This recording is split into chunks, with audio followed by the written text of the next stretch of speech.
The Spanish Announce Table.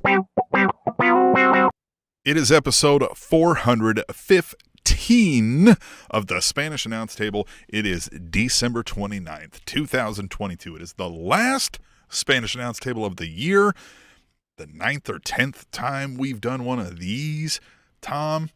And so what we like to do is give we always love to give a Dynamite recap when we do the show. And we're going to deliver that to you because you love that from us.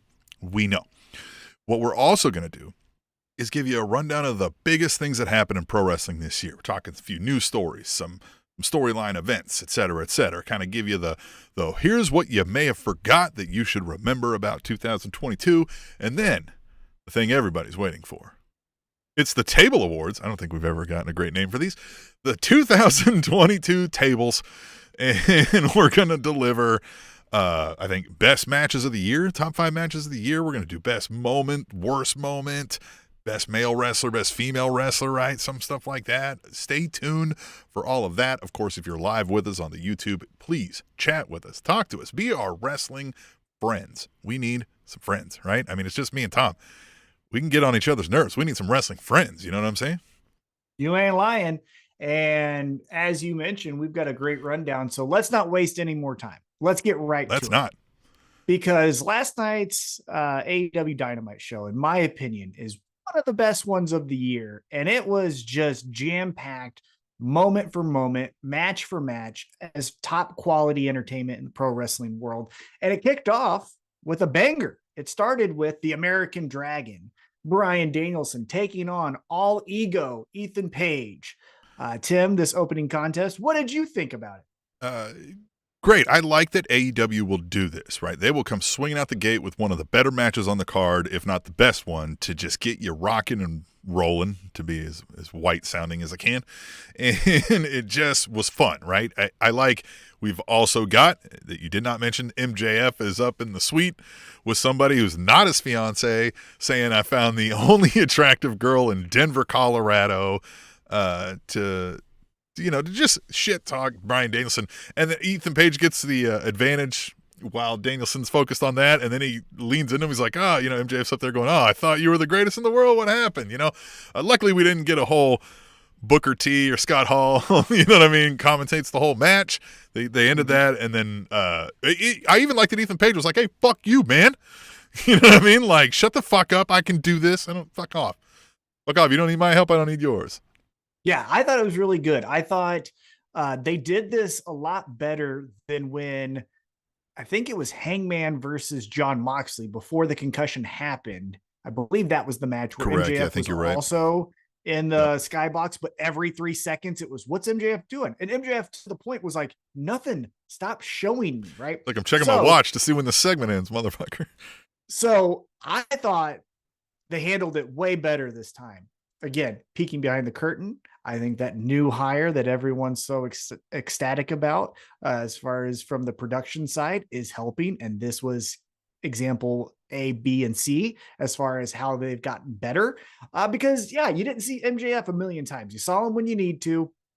He was up there. He was being an obnoxious heel, and he was doing his thing. To your point, Ethan Page was also like, hey, I don't fucking like the guy either. Like, he's a prick to us too, so fuck that guy. I also liked a couple other things. So Bryan Danielson gets the victory here by submission. So 2 things I liked is, one, Stokely Hathaway just committing to the character, wearing a hat down to the ring because of comments made from Danielson last week. And then, if you caught this, Danielson beats Ethan Page with the STF, the step over toe hold face crank or whatever it's called. That's the Regal stretch. The William Regal stretch. So here he is still paying respects to the person who, mentored him, a person that he looks to as like a father figure. And it's not as if William Regal did his last goodbyes and now we just wipe our hands of him and he's never existed again. We're still playing into the reason why Danielson doesn't like MJF is for what MJF did to Regal. And so Danielson's going to show MJF, hey, motherfucker, remember what I learned from Regal? This is going to be you. And so he beat him with the Regal stretch, the STF. And I thought that was a cool point of how they ended. That is a great point. That is a great point, Tom. All I right, think so we need a Nailed It t-shirt. nailed it. Yeah, right? We just should say Nailed It. Would you buy that? Let us know if you're in the chat on the YouTube. Let Oh, us know if you yeah. would buy that. Hit us up on Put Twitter it- at Table Show. Yeah, tell us if you like this idea for a concept too. It's a hammer, and then it says "nailed it" in the form of a nail. Oh, nailed it. With our logo, right. of course, so that you can tell people who we are and how much you love us, how much you adore us.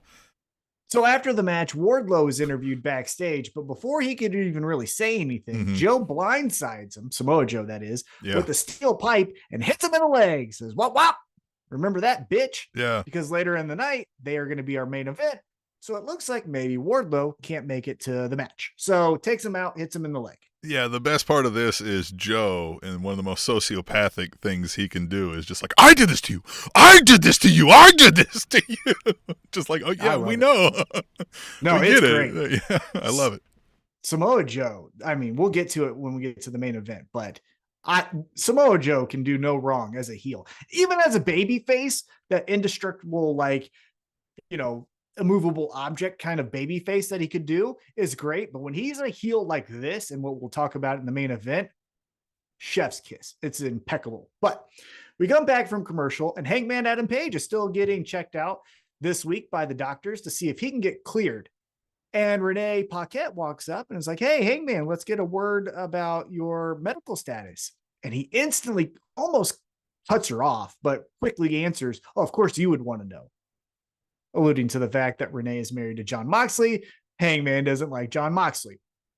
I do like, though, that Hangman quickly gathered himself and it's like, "I'm sorry, I was being rude." So he didn't do the double down of like, "No, everyone is an enemy." Like sometimes you get that wrestling trope of like the good guy then just says me against the world. He's like, no, I was being a prick there. We all say things we don't mean in the moment, or maybe, you know, we kind of thought it, maybe meant it, but like I would have never said that. Yeah. So I liked how he caught himself. That was, again, the Hangman complexities and the subtleties of who he is as a good guy is great. What makes him the best good guy in the world. So I like this, except, you know, for me, it was just a little too choreographed, right? Like Johnny Hungee's like, oh, she didn't say Moxley, she said Foxley. Like that kind of fell a little flat for me. So did Hangman being like, as soon as they mentioned Moxley, he's almost Festus-like, where he's like, right? Like it was like, okay, guys, this was a little too forced, if you will. But other than that, like it still follows their characters. It is what it is. But, you know, I would give it a C+, right? The thing that I would have fixed with this is I would have had Hangman ask the doctor, "Hey, there's a big show in 2 weeks. Could I get cleared in time?" And then for the doctor to say, "You're trending that way," instead of, "Well, it looks like 2 weeks." You like, that's the big event. Maybe he's like, yeah. Right. Like, yeah, we'll get you there in 2 weeks. Almost kind of like Hangman's like, what? Are you being real? You know what I mean? He's like, just keep working. Where, you know, maybe we don't know for sure, but not just where it's like, it just so happens to be in time with, it was a little, that's what I meant. A lot of this was a little easy. A lot of like, oh, this will work. But again, they can't all be home runs. These were singles, right? Well, also, it wasn't meant to be the signature moment. Wasn't the promo of the night. Yeah. So, and it wasn't meant to be that either. So, you know, it was fine. But then we get into the ring. We get the Blackpool Combat Club consisting of Claudio and Moxley taking on Top Flight. And this was great. Again, another good example of how you can have veterans with young talent, and assuming that all four of them in this case want to work together, they will make it work together. And I just thought the blending of styles, that hard hitting Blackpool combat style meeting the Top Flight jumps and flips and stuff, was really fun. Yeah, I like that too. The contrast of styles, I think, made that. We said styles make fights, right? And it helped there. What otherwise, you know, didn't really have a story behind it other than, you know, this is just tag team match. Which again, if we're to believe, you know, if we're going to the kayfabe world and we're watching a professional fighting organization, there's going to be some things that don't have a storyline, right? This is just this does. This is matches. This does. Yeah, I mean, this does, because last week Top Flight eliminated both guys out of the $300,000 battle royal. So okay, all right, yeah. So there's a connecting thing there, but to me, I like at the end with like Claudio just like looking like anybody that, steps to him is going to get a punch to the taint. You know what I mean?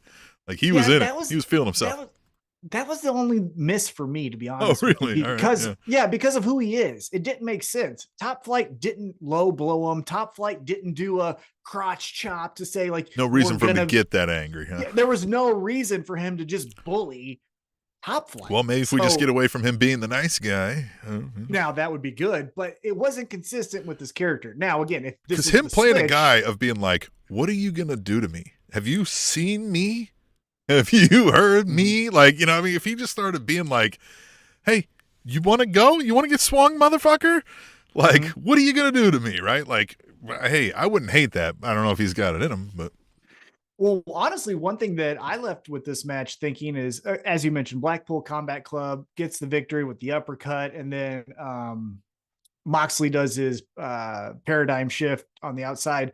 I honestly wouldn't hate, because of this trios title, you got the Young Bucks going that way. You obviously now have Death Triangle going the way of trios champions and stuff like that. You may need a little replenishment of your tag team division. If MJF is going to go with the Eddie Kingston, Bryan Danielsons of the world, Moxley and Claudio going after tag team championships, I wouldn't hate it. I wouldn't hate that either. That's a good thing to also, WWE, as much as we, shit on them for their booking practices over the years, I think a thing that we never noticed was good was they can take a star main eventer and keep them busy in a tag team situation, right? With a tag team title run or something, and keep them out of the like, well, of course, what, XYZ would go in and win every match. Like they don't have to then go on the losing circuit for a while, right? So yeah, I wouldn't hate that idea.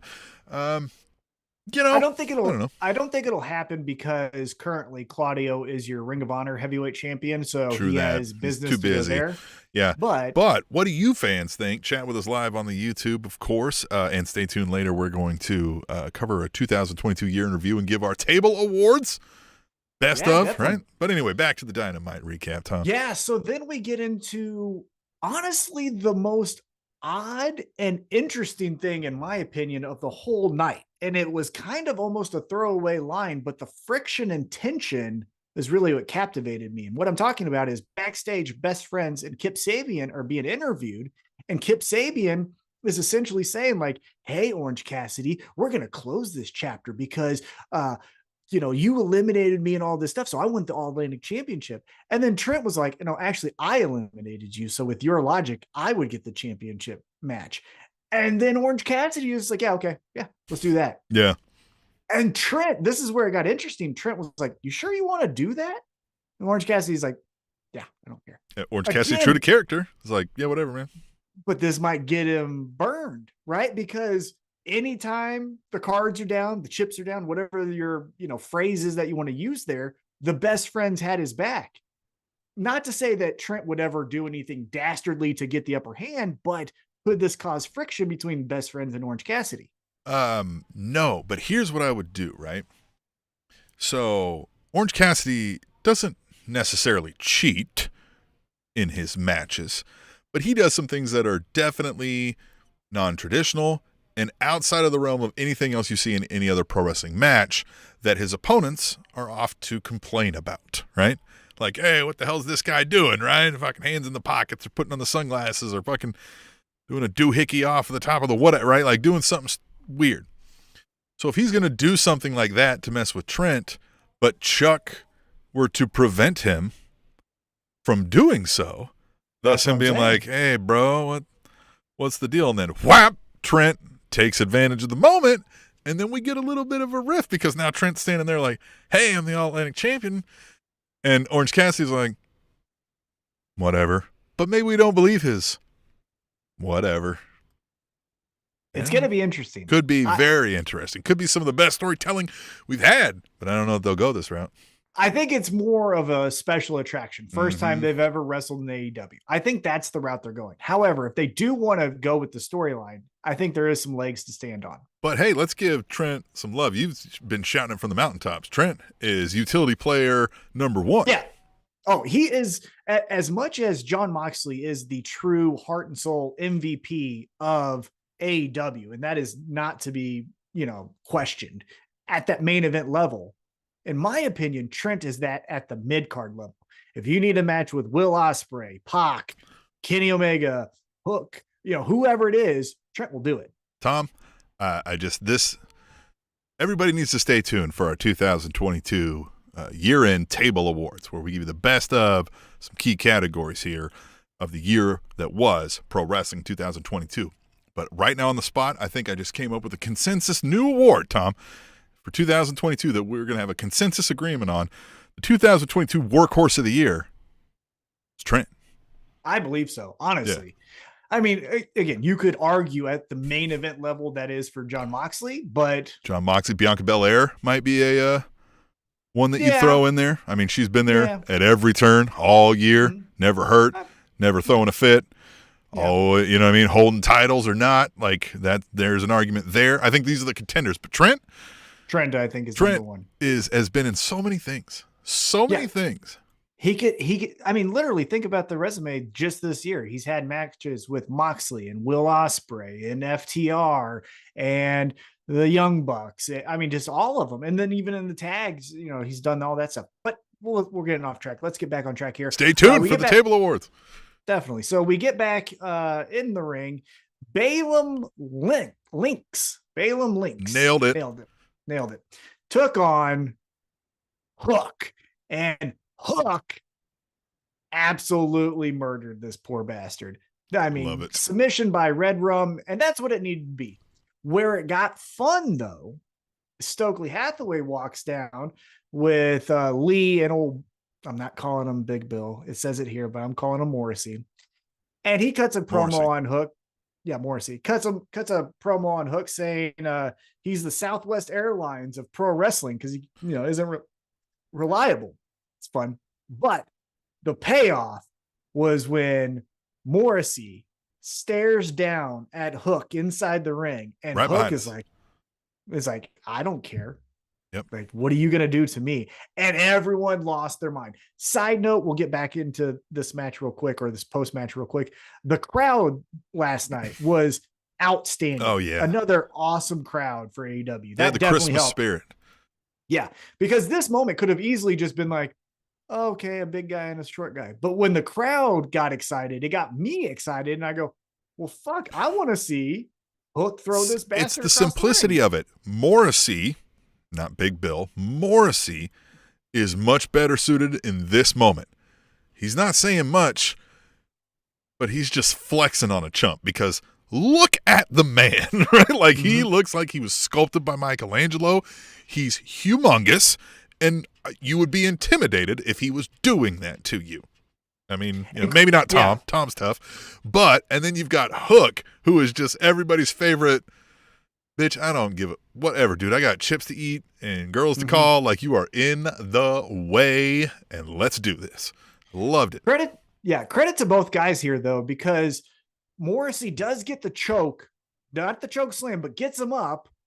And then Hook almost gets the T-bone suplex on Morrissey. So you at least got both. Nobody was necessarily like, we could, now we believe like, oh, now I want to see this match. Because now, like we talked about, who was it where we were just talking recently where somebody comes in and starts to attack somebody and he just gets the better of, it's Keith Lee and the damn Mogul Entertainment fucks. Like the guy comes in, he's like, I'm here to beat you up, Keith Lee. And he's like, see ya. And then the next guy comes in, he's like, see ya. And it takes the two of them.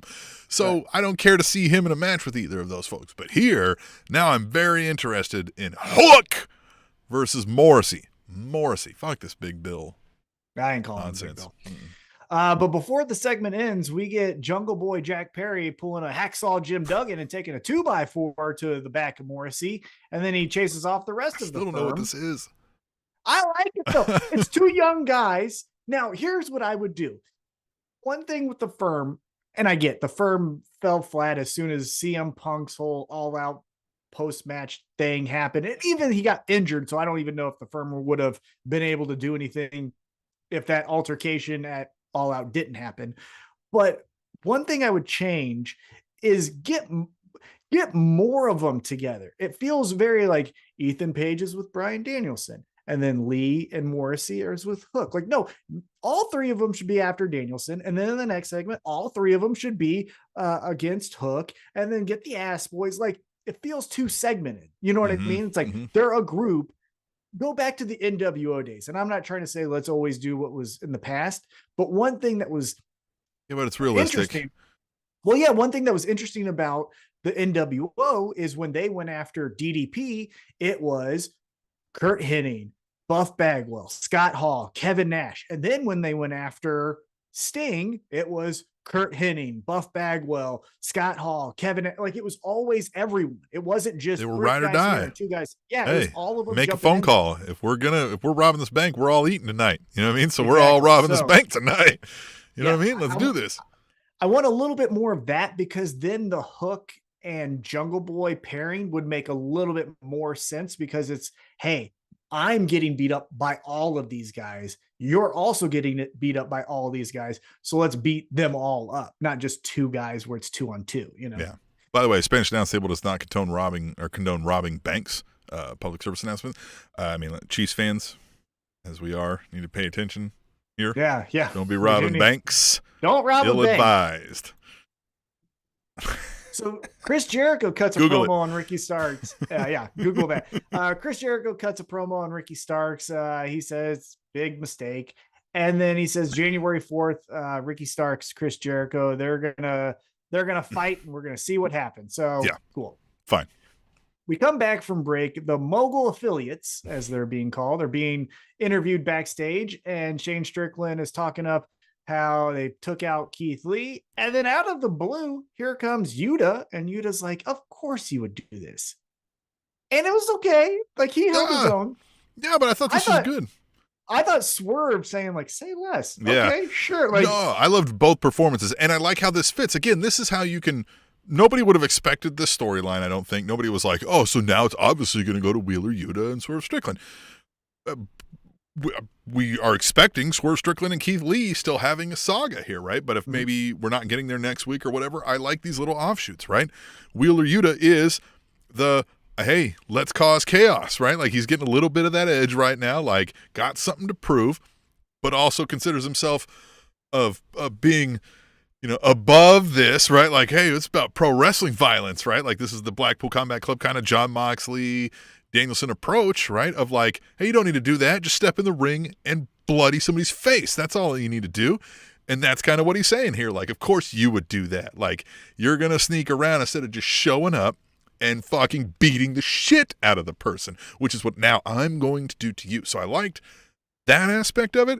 And yeah, Swerve Strickland just the whole time laughing at him. It's the best. He's like, all right, man. And even as fucking fake Brock and not Tom McDonald over there are just like, kind of like, yeah, all right, the fucking dork. Like, now we're going to beat you up. Okay, great. And Yuta bringing up the fact that he was at Ring of Honor when Swerve walked out on Keith Lee. It makes sense that he would then see two things in a row. So it wasn't completely out of left field where, hey, I saw you do this mean thing to Keith Lee. He saw it back-to-back weeks. So again, storyline wise, it makes sense that this would be on Friday. We'll see if it becomes a program. Until further notice, this Mogul Entertainment duo of Parker, whatever his fucking name is, and the not Tom McDonald, they're Bebop and Rocksteady until further notice. What's that? That's the fucking Ninja Turtles two villains, the Rhino and the fucking yeah. Here you are making fun of me because you knew what it was. That's why you set up that joke. That's why you're like, nerd. You knew what it was. You were just like, here, I'm gonna put this on the tee. Who's the nerd? You knew what it was. You already were like, I'm waiting for this. Oh, but you've been like, oh, X-Men is the nerd. Okay. So then because it's I remember it from 13. I haven't watched it since. I don't know if I can. Okay. Yeah. Sure. Then we get match 6. I may or may not have Ninja Turtle bed sheets. I don't know if I can talk about it. No one judges you. You sounds like you're judging me right now.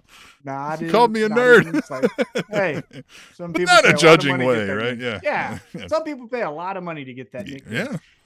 Speaking of nerds, Death Triangle and the Elite wrestle, and they don't wrestle in the ring. They start backstage because this is a Falls Count Anywhere match. Yep. Very convenient, though, that the rest of the match after they start in the backstage stays in the ring, but that's just a small little. Should have had a sit in the chair match. Well, actually, because this match felt like almost separate from all the other matches. There was no hammer, right? The hammer's been the thing that Death Triangle has used at every stop. Not to be seen in this match. Mm-hmm. This felt more like, hey, and again, I'm not knowing what's going on backstage, but it seemed to me that potentially AEW said, man, this Colorado market might be big for us. So let's give them every fucking spot we can think of out of this 6-man tag to get them to come back when we come back in 4 months or something. Because this was spot after spot after spot, which was crazy.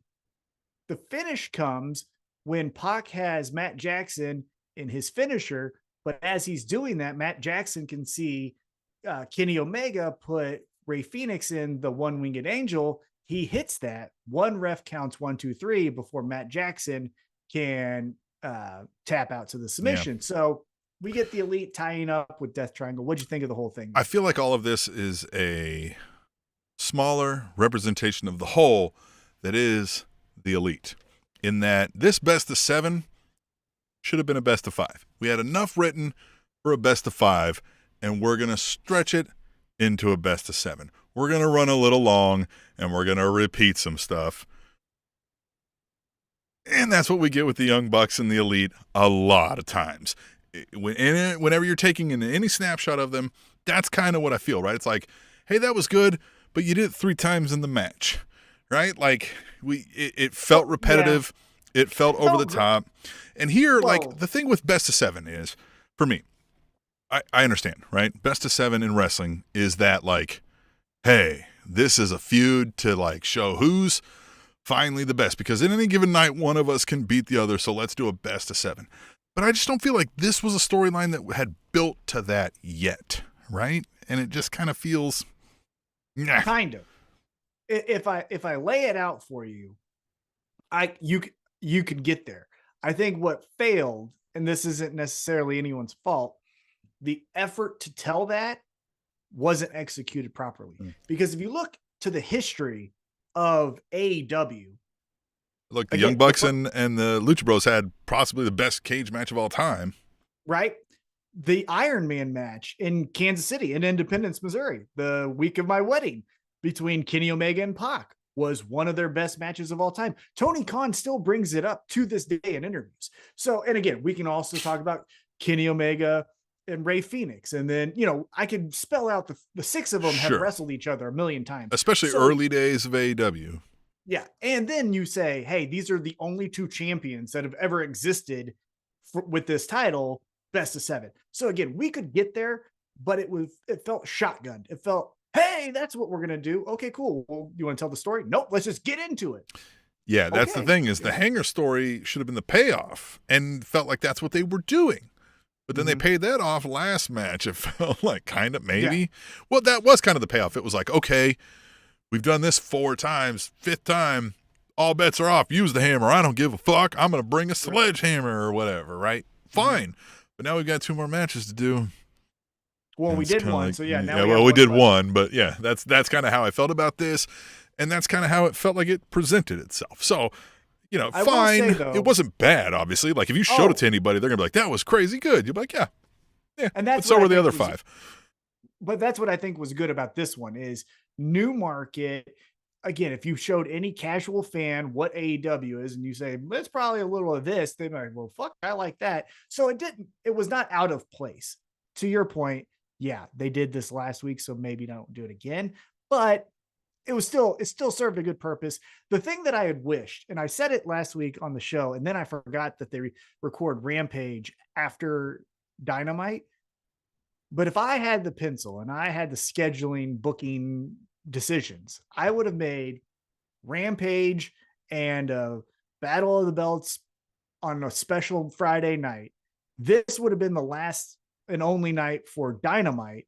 With that set, you put this as your main event and you have those 6 fucking guys just tear down the set. They rip, they jump off the thing that takes down the middle section of the set, and then the little circular things that they come out of, tunnels that they come out of, they rip those down, and then like the whole set is gone because of these 6 people who are AEW. Yeah. I think that would have been cool, but again, they did Rampage afterwards and all that stuff, but it would have been nice. Before I forget, I want to shout out the single Tweet the Table we got this week, which, by the way, we've always encouraged folks to use hashtag Tweet the Table.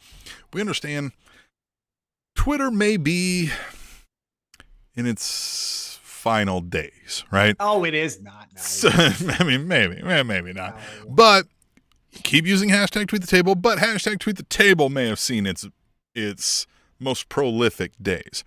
So stay tuned later. Maybe we'll move to a different social media. Maybe we'll discuss other ways to get involved with the show if Twitter ain't your kind of thing. But by all means, please still use hashtag Tweet the Table, and we'll read some live here on the YouTube live stream. And we got one from Mr. Fourth Row. At Mr. Fourth Row said, I'm in the 5th row, 4th seat for Denver New Year's Smash tonight. Who screwed up? Hashtag Tweet the Table. So Mr. Fourth Row was in the 5th row. Denver, Colorado. Love that. Mr. Fourth Row been listening since, I don't know, day 1 of the Spanish Announce Table, so I want to give him a quick shout out. And this was a great one to be at, and we're still recapping. It's Tom. By all means, proceed. Yeah, let's keep it going. So after this, we get, honestly, in my opinion, the best acclaimed music video that they've done. And this is attacking Jeff Jarrett, Jay Lethal, and the rest of them. We've talked about in the past, their Max Caster's Rap to the Ring has been better as a whole than the music videos that go after Sting and Darby or Moxley and Eddie and stuff. But this one, this was a home run. This was good. He went after everything. He went after Jeff Jarrett stealing Kurt Angle's wife, which we've heard before. But he went after Jay Lethal imitating Macho Man, and he never imitated anyone. The 2 lines that I'll tell you about that I like the most, and then I want to hear your opinion. The 2 lines I like about the most. The one about Jeff Jarrett and the Global Force Gold, where he was scheming people. That is a legitimate scam. Yep. And that's pretty impressive that you just did that to him in your own promotion. And then the second thing that I thought really was a gut punch is when he brought up that Jay Lethal has been imitating Macho Man, but now he's a veteran and no one imitates Jay Lethal. You. Yeah. Well, he even said and I got over it. I didn't have to imitate Macho. Oh, I loved all that. He also threw in the line of the worst Jeffrey since Dahmer, which I want to break down that there's also a Bezos and an Epstein to consider, but Jeff Jarrett still might make the Rushmore of terrible Jeffs, right? Like if you can think of a 4th Jeff that's worse than Jarrett, he might get edged off of the Rushmore and save himself, but I'm not thinking of it immediately coming to mind. But yes, I love this rap. This was just, slaughtering the guy left and right, and it kind of made me feel, I was like, dude, did you clear this with Jeff Jarrett? Because I kind of hope you didn't. Yeah, it was pretty incredible. So we get that. Now, it was announced again that they will be responding to this, they being Jeff Jarrett and Jay Lethal and Satnam Singh and Sanjay Dutt, all of them. So we'll see how that works. I think when they said we got the last word, that should have been it. Then we'll get the match, but we'll see what happens on Friday night. And then Tim. Jeff Jarrett sucks. Oh, he's the worst. He's and terrible. Then Tim, it's right before the main event. We had an aberration last week, but we got back on schedule. God damn it. Yeah. There's things that you need to count on as we go into this new year like in this uncertain time, like clockwork. Mm-hmm. Right before the main event, Tim, it's time for the women. Every week. I love it. You know, like you said, aberration last week, but back to schedule. Tony Khan got that Excel sheet back in order. Right, okay? Predictable. Yeah, got the watch resynced.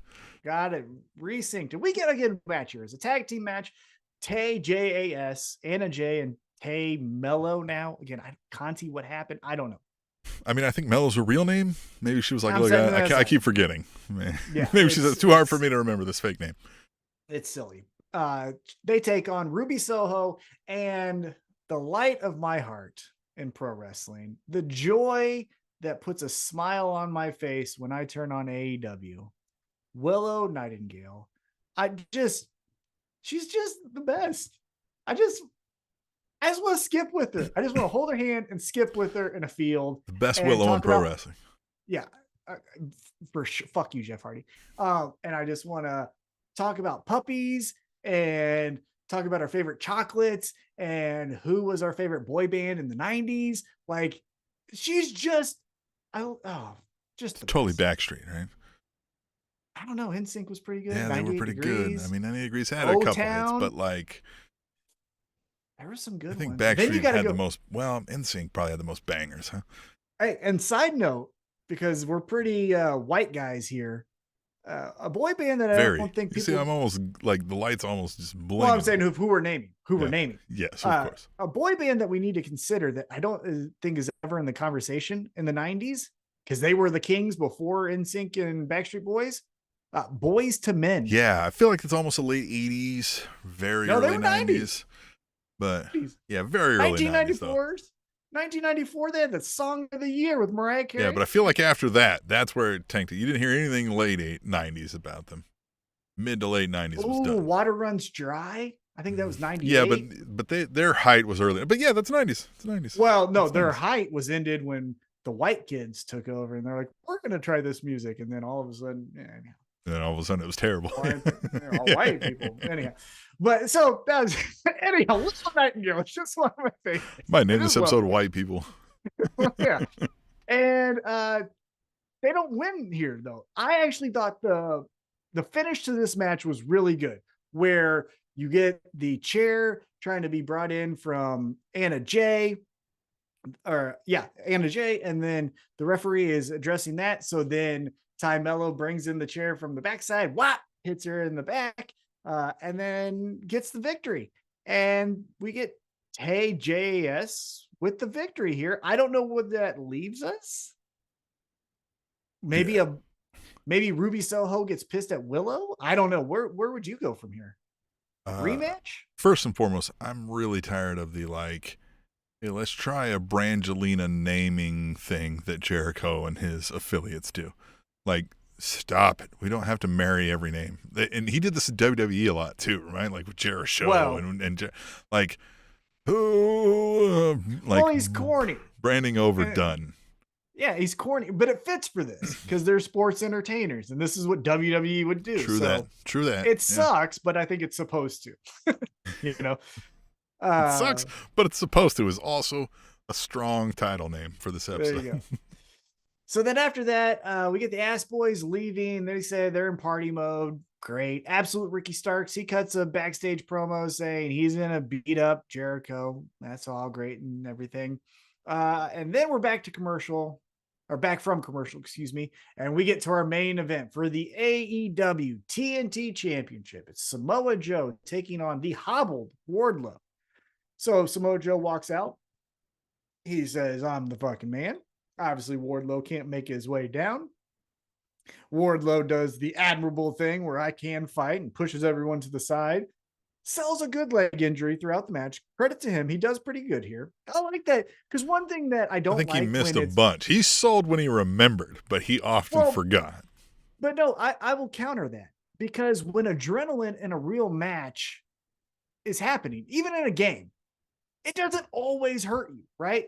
Patrick Mahomes, when he has the fucked up thumb and then throws 46 passes, like it's still a fucked up thumb. I bet you sometimes, though, he was doing a bad foot in the Super Bowl and was still dropping dimes on receivers. If they would have caught a few of them, I'd have won them. Well, we did win one. Haha. Buffalo. Fucking gonna win one this year, too. Yeah, and Buffalo, how many you got? Fucking none. Losers. You went 4 times, finished second each time, just like us. Fuck you. Josh Allen sucks. But I like that at times he sold it because that's more believable to me. If your leg is legitimately always, then it's broken. It's fucking broken. Look, I have been injury prone and hurt the majority of my fucking life. I have a neck. I have a fucking tumor in my shoulder. I have right shoulder surgery. I have a torn meniscus. I broke every toe. I've broken all of my fingers in my hands. I broke my right wrist. You sprained your left butt cheek last week or something. Oh my God. All the fucking things. So I know how this fucking feels, and I'm not always in pain. But when I am in pain, it fucking stops me in my tracks. But then I can recover because in this case, adrenaline would take over. So I liked how he sold. That's all to say that fucking Samoa Joe chokes him out, wins the match by referee stoppage.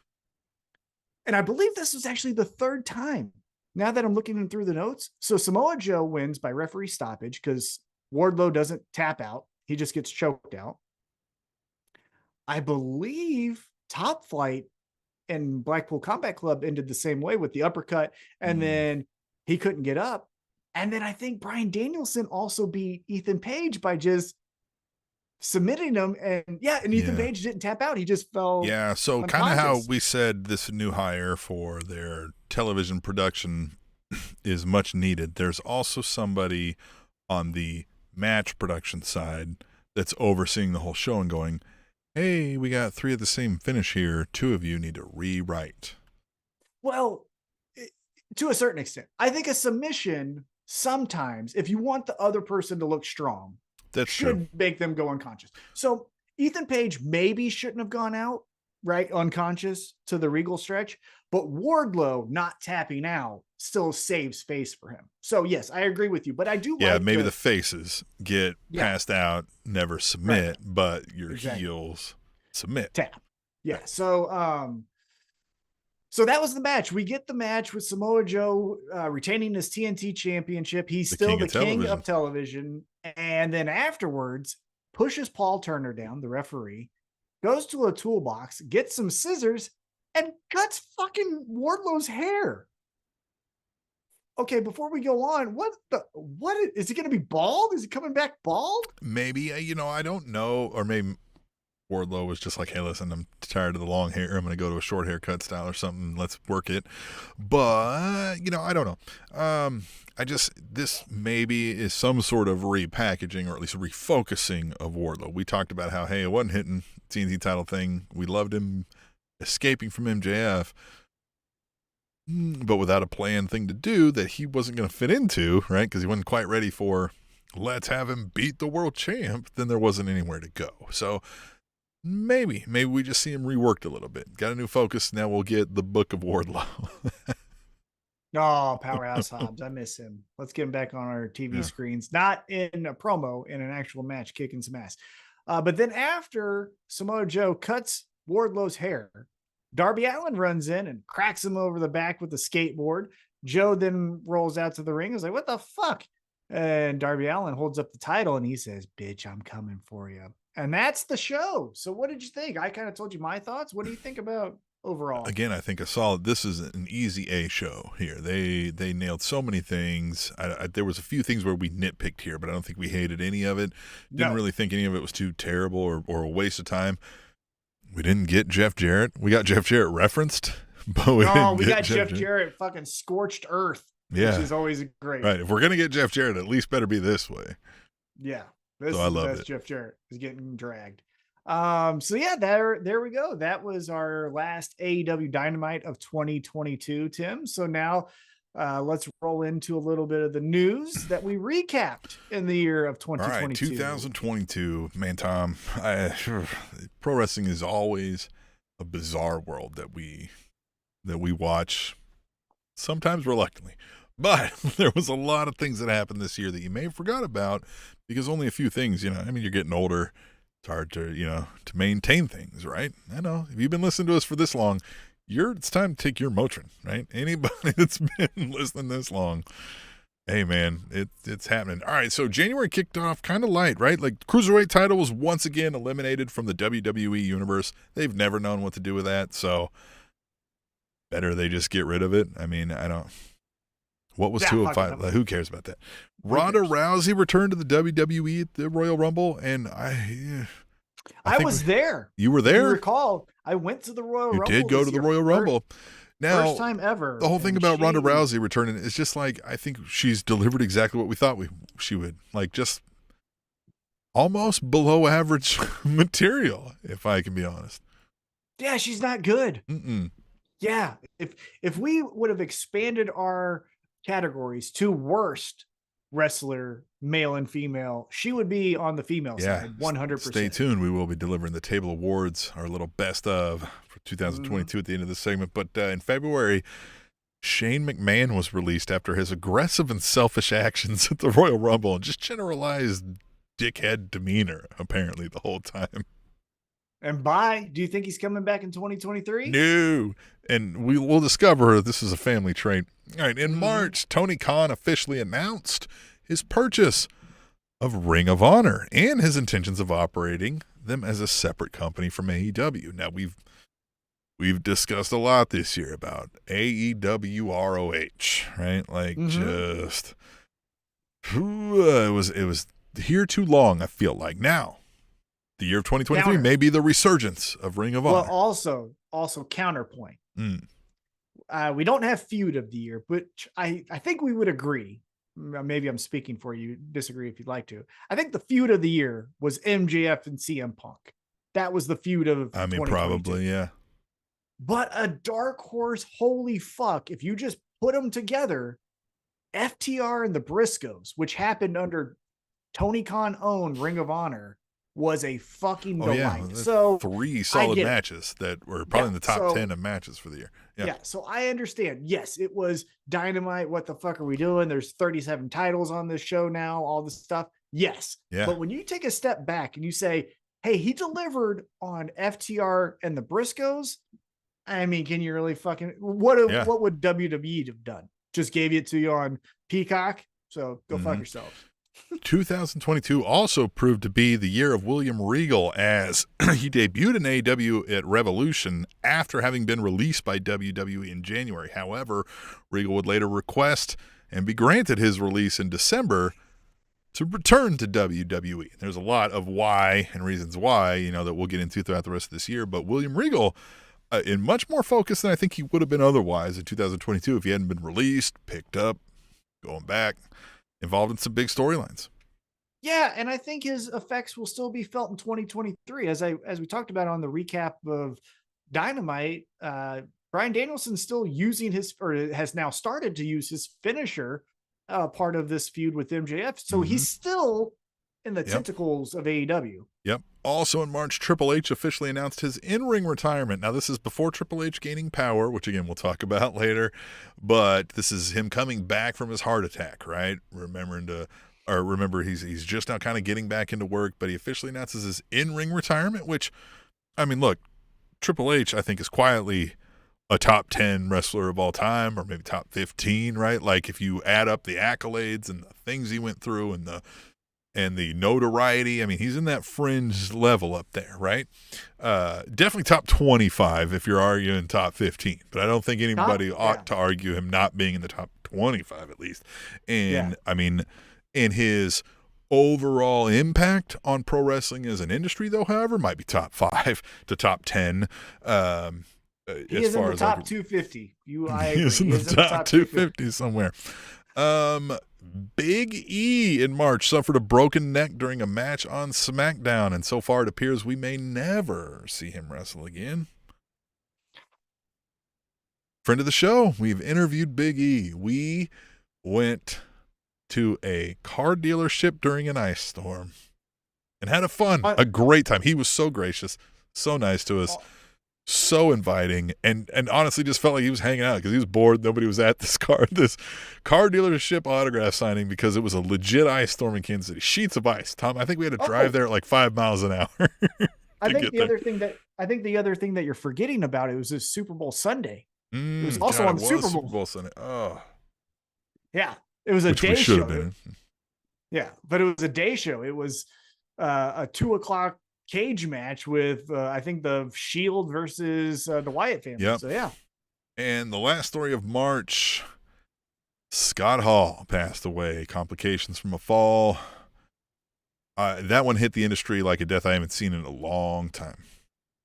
Well, I mean, not to get too into the weeds about it, but for everything that he overcame to then pass away from complications of a surgery, felt like a real gut punch. You know what I mean? It wasn't, you didn't want to see him fall off the horse, obviously, but it wasn't that. It wasn't an accident like of him going out late at night. You know what I mean? It was Yeah. a complication It from just a came out of left surgery. field. It was kind of Yeah, like that's when what I'm Macho saying. Man died from a heart attack into a tree accident. You're kind of like, man, Yeah. really? Right. Like, So- that happened? Like, and this is, this is not to get too meta, but like, this is why they say, tell your loved ones you love them, because death is random and it's inevitable, right? But it's mostly random, to be honest with you, and you never really know what's going to happen. And that really has how it felt with Scott Hall.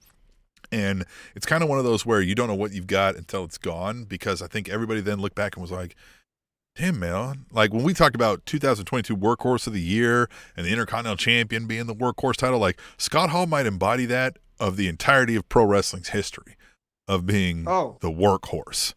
Oh my God. Yeah. Working in WCW is really where I felt like it shined more. I mean, obviously it shined in WWE, but yeah, working with Goldberg to Chris Jericho to Eddie Guerrero to Ric Flair to Kevin Nash. I mean, yeah, everybody. Yeah.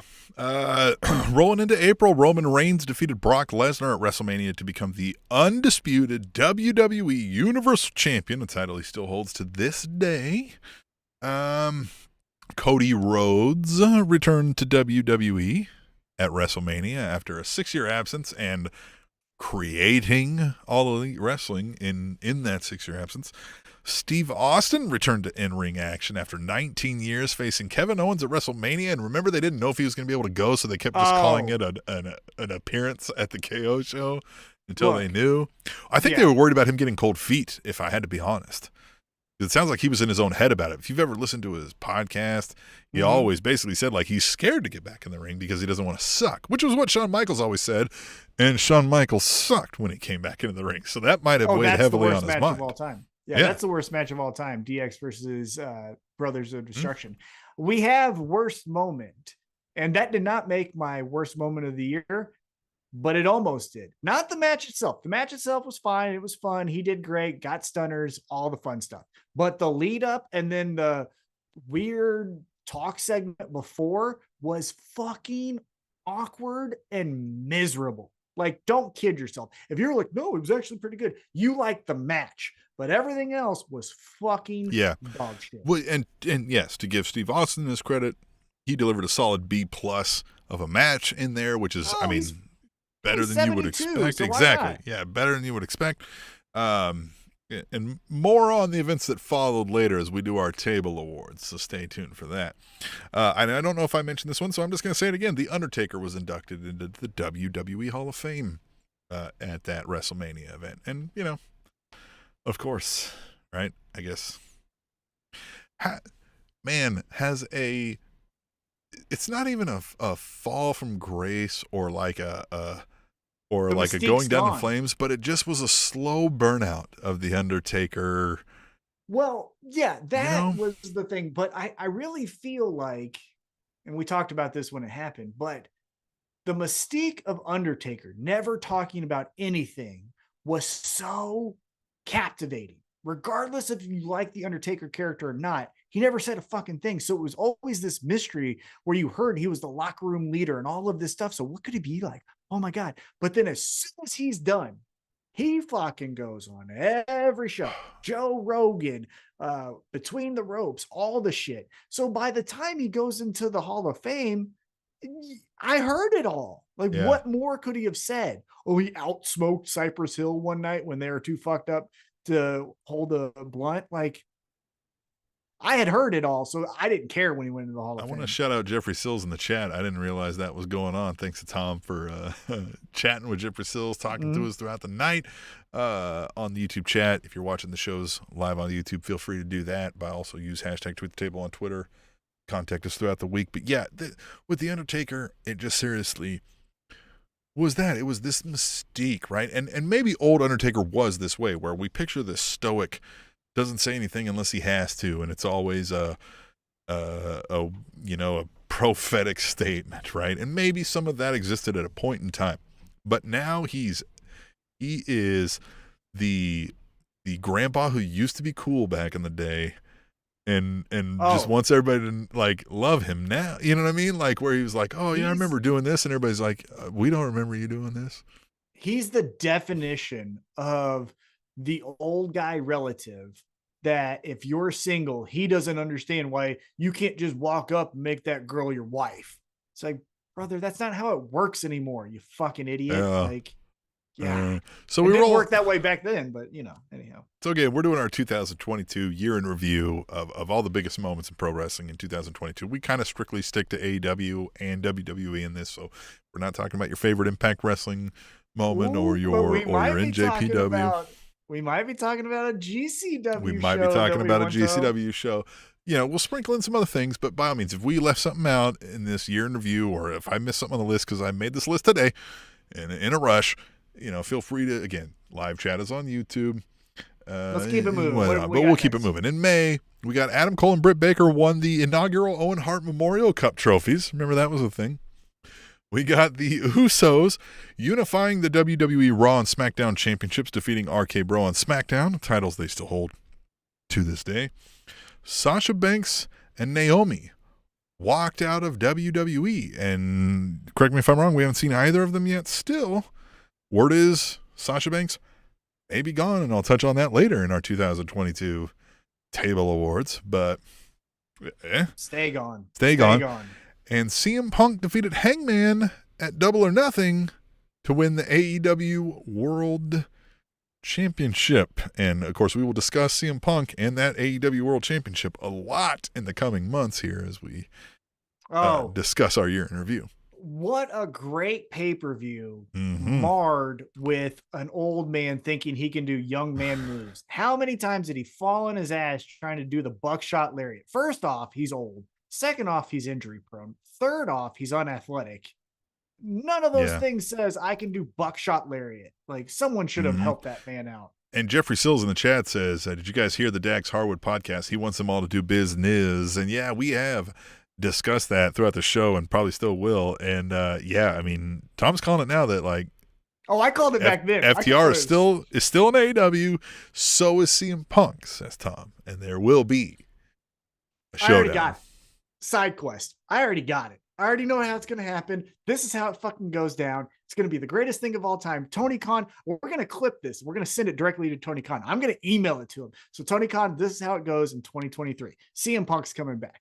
What we do is we do the whole fun tease. I don't care how we get there, but the match is FTR and CM Punk versus the Elite. And it's a knockdown, drag out war. We're going at it all types of way. It's a falls count anywhere match. All the fun stuff happens. Right at the final, we get Kenny Omega and CM Punk. They go at it. They're fighting. CM Punk gets the kick on Kenny Omega. Kenny Omega falls down. CM Punk then turns to go back to the ropes because he's going to do the big elbow. Guess what happens? He runs into a buckshot lariat from fucking Hangman Adam Page. What, motherfucker? You think y'all going to take all that shit talking? Go fuck yourself. And he's going to hit him with the buckshot lariat. Look at that. My watch is getting crazy.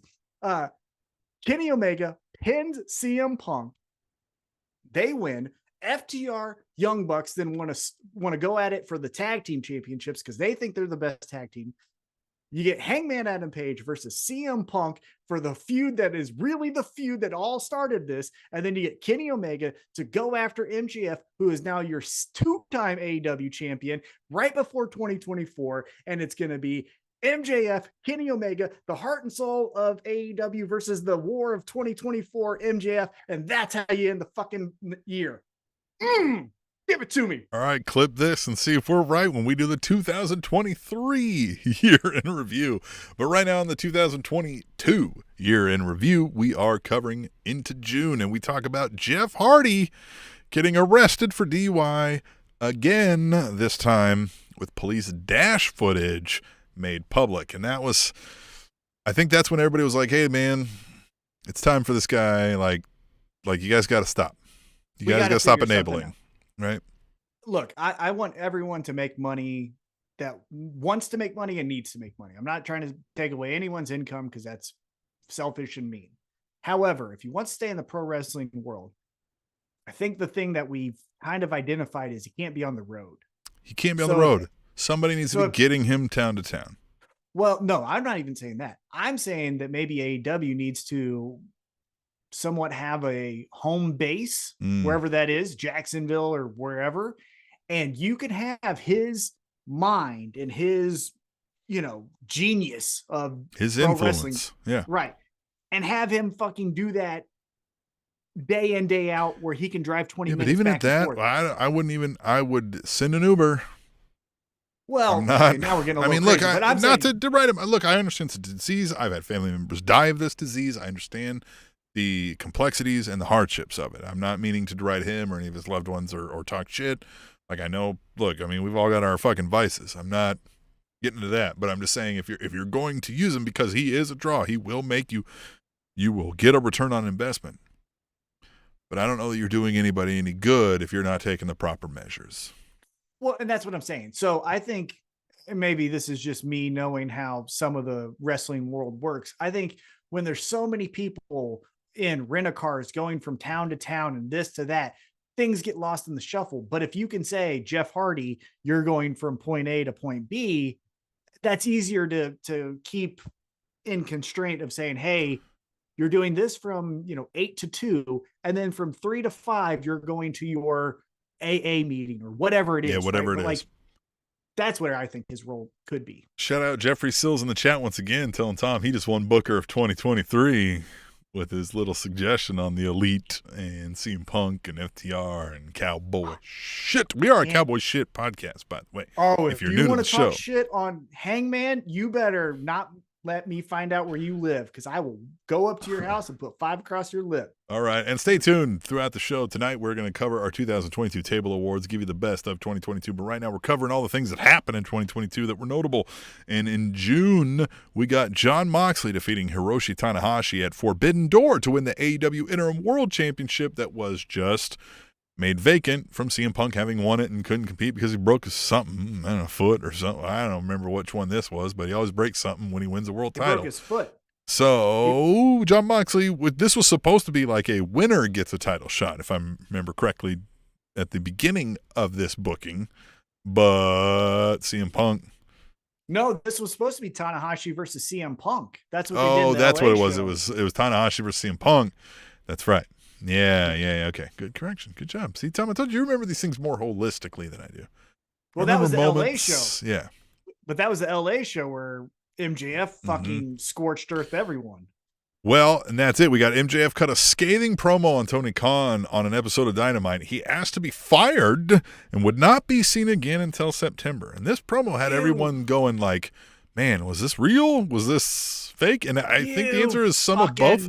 Mark. Yeah, I think fucking Mark. I think the answer is some of column A and some of column B, right? I think it was a worked shoot in every smarky way of saying that. Yeah, it was great. I love it. Yeah. We also got, in June, Cody Rhodes defeating Seth Rollins in a Hell in a Cell, at Hell in a Cell, with the worst shoulder injury I've seen since Triple H. Can I give you a hot take? Mm-hmm. This didn't make my awards, but I wanted to mention it, so I'll mention it now. That was almost 1A, 1B of the worst moments of the year. That was so fucking irresponsible from everyone. Oh, I agree with you. involved. I agree with you as irresponsible. It will be on my list of top 5, spoiler alert, in the Table Awards because of its storytelling. But I agree with you. I wouldn't have done it. I would have not allowed it. No. And here's the reason why. I heard the fucking thing that he ripped it off the bone so it couldn't get any worse. Fun fact, again, I'm injury prone. I've been hurt a lot. I know how this shit works. When this hurts over here, you overcompensate over here. And so look, then you can hurt over on you this can say side. that all you want, but no self-respecting fucking doctor is telling you that. Like, honestly, that's not, no self-respecting doctor is telling you, oh, it's fine. You ripped it off the bone. You can't do any more damage. I thought you meant that's bullshit. Of course yeah. you can do more damage. Of course you can. Yeah, I thought you were talking about 100% of course you can. Like, yeah. That was one of the most maddening things I've heard. Yeah, like I the only reason I watched this match, if I'm being 100% honest, is because I was like, I got to see this train wreck. Like he can't be doing this. And he did it. Yeah, not good. Not good. Again, to me, I didn't watch it because I don't want to support fucking bad people. So now, rolling into July, speaking of bad people, we got Ric Flair and Andre El Idolo won Ric Flair's last match defeating Jay Lethal and Jeff fucking Jarrett.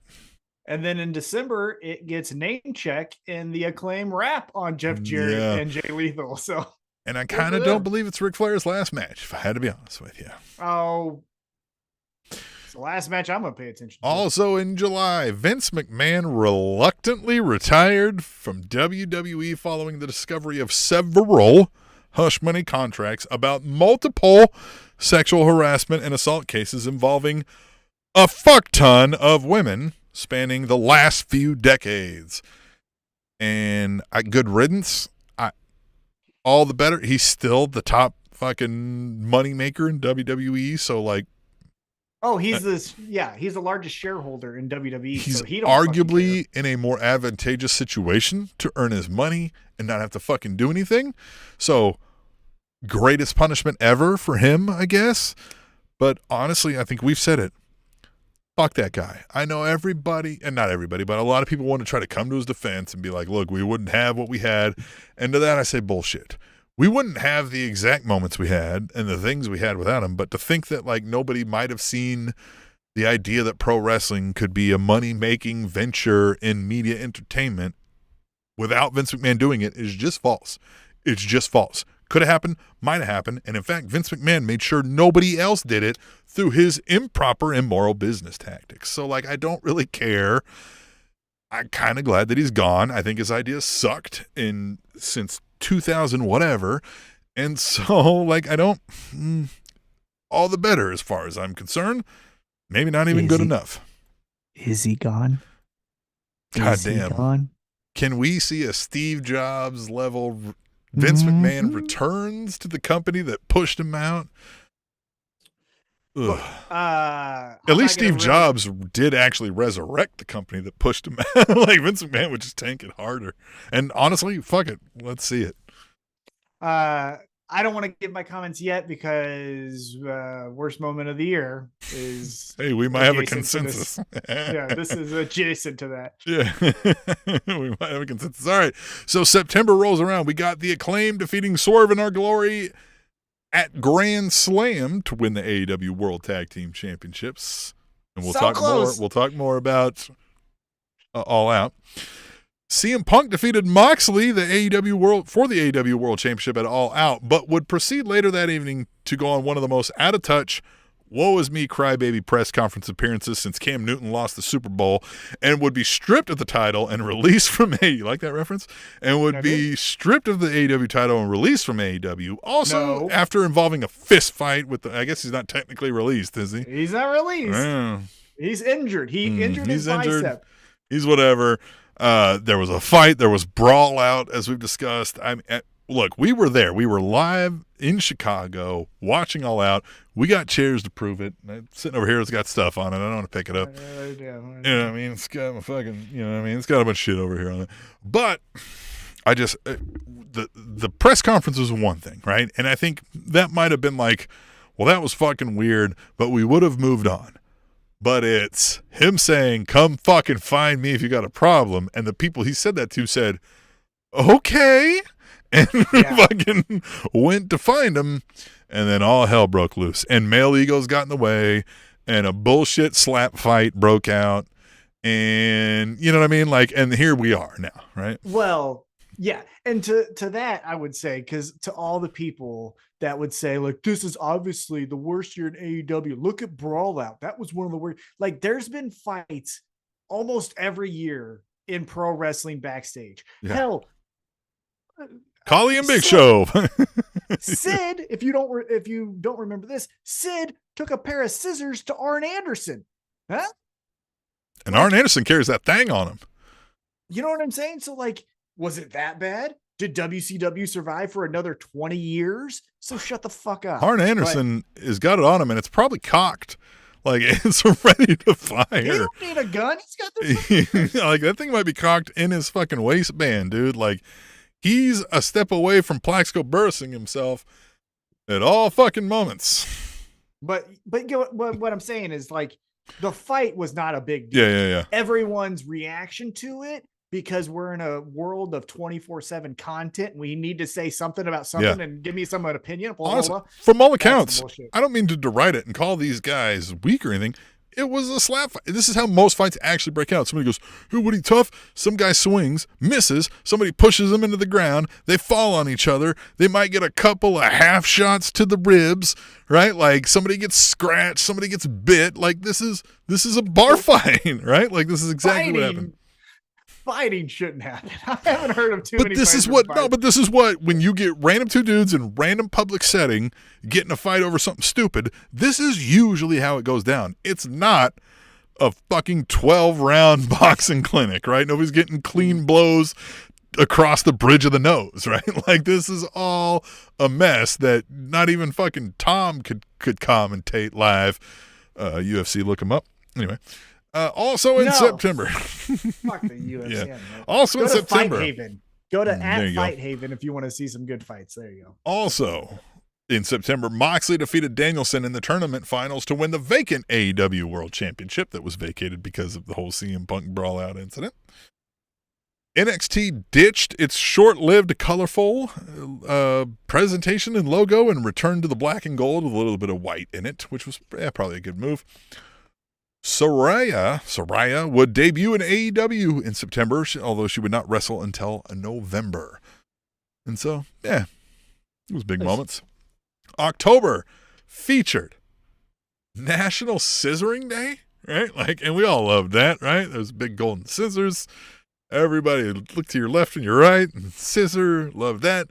And we also got the long-awaited, much talked about return of Bray Wyatt to the WWE, and I still don't know what the fuck is. I guess he finally wrestled at a house show. Well, we don't have this category, but if we did have most disappointing moment, it would be Bray Wyatt. Not the moment. The moment itself was fun. The story has been the disappointing thing because it was fine. Built off of that. The moment was fine, but I will tell you that I immediately, the moment it happened, was already like, oh, all of this is going to suck. It's going to be complicated, convoluted, and it's going to take too long to tell. And guess what has been fucking happening? All right, we roll into November 2022. Thunder Rosa vacated the AEW Women's World Championship due to injury, which she won in March at St. Patrick's Day Slam. Mm-hmm. And they would, remember when they were finally like, all right, fuck it. It's going to be too long. It's gone. I like Thunder Rosa. Of the two, I'm being serious here. Of the two, CM Punk and Thunder Rosa, I think Thunder Rosa is the one that we won't see back. Roman Reigns retained the undisputed WWE Universal Championship at Crown Jewel, defeating Logan Paul. And I think Logan Paul gave the surprising performance of the year, maybe? No. Like, we expected him to be okay. Like, we were like, he's athletic. Like, of course he'll do the things. Both Ebenezer and Scrooge Paul have nothing but fucking time on their hands. So to give them an athletic task and have them do better than average is the fucking bar. Remember the bar? Like, that's the bar. It's the price of entry, right? Like, you ought to be able to do it. That's look, I understand we have a performance center and an NXT for this reason. If you're showing up on WWE main roster television, I'm to expect that you've reached a bare minimum in athletic and pro wrestling ability, or else they wouldn't put you on the show. Well, but the other part of this equation that I think people are forgetting is Roman Reigns was also in the match. Roman Reigns can tell you, fucking stay down. Hey, get up. Like, Roman Reigns deserves a lot of credit for that too. And you're a fool if you didn't think that he wasn't like guiding every spot. Okay, now hit me with the thing. Now do the thing, right? Like, give me the Schneebitz in the corner. Shout out Mick Foley. I guarantee you give Simone Biles or Candace Parker or any athletic woman or another athletic male who doesn't have a full schedule, right? You say, hey, Dwayne Wade. Chad Ochocinco. Right. They're all doing the same fucking shit. Yep. They have the We're going to get Travis Kelce to come out. Easy. Yeah. They all have Big Yeti. What I'm saying, well, Travis Kelce is a little bit different because of the scheduling.